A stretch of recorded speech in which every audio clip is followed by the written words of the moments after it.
Y'all know it's not my jam. That I don't report on the news articles or current events as much as other people because it's not my style. But this one's not getting properly reported on or talked about at all, so I'm going to talk about it because it happened in my sundown province in Canada. Leo Hayes High School in Fredericton, New Brunswick had an incident on April 30th, I believe it was, during the lunch hour, where a big fight broke out.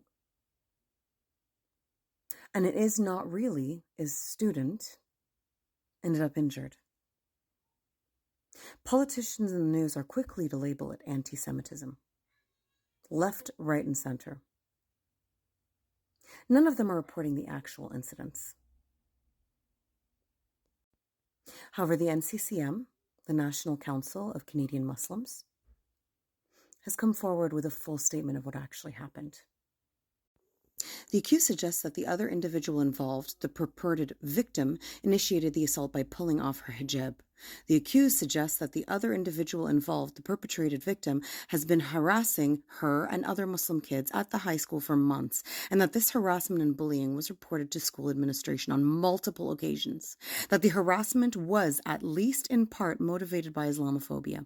The accused suggests that there were multiple witnesses to what occurred, including bystanders who witnessed the incident, not involved at the school, and who can testify to what truly occurred at the school.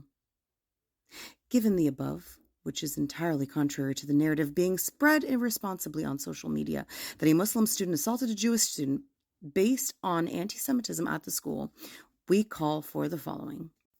They call for multiple things, including the removal of images that show the minors, because they were minors. And the accused, the Muslim, has now been arrested without a proper investigation. None of the witnesses were asked what happened. Not a one. For those of you who have been following since the beginning of my career here on TikTok, y'all have heard my story, my experience growing up in New Brunswick as a child in the school system. You know that this sounds familiar. You've heard the story of my torture. And unlike those brave children, I didn't fight back. And it led me to have permanent damage to my physical body.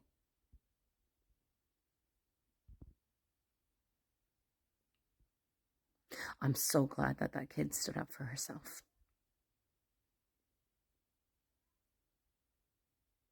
And as a mother who teaches my child to punch back, I'm glad to see it in practice. But watch this province as they arrest our children for self-defense. We can't even defend ourselves. Welcome, New Brunswick. Welcome to New Brunswick, the utter world of hell. Masay el Zift, everybody. My name is Modius, and I'm the Tribeless Outsider. Here in front of you, triggered as fuck, and absolutely enraged.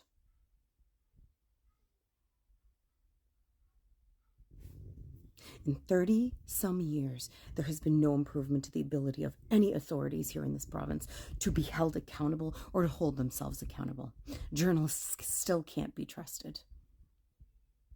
And no one has told this family, whom I'm sure are immigrants, their rights.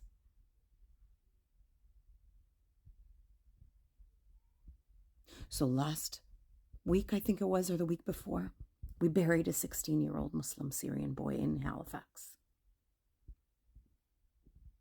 Now we have a hijabi Swana girl arrested for self-defense, but being charged with assault.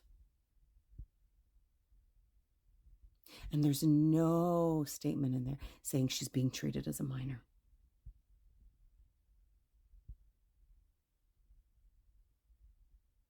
Share this story. Share this story. Bring shame to this Canadian province. And please, for the love of whatever the hell you hold dear, don't immigrate here. Your children will always pay the price.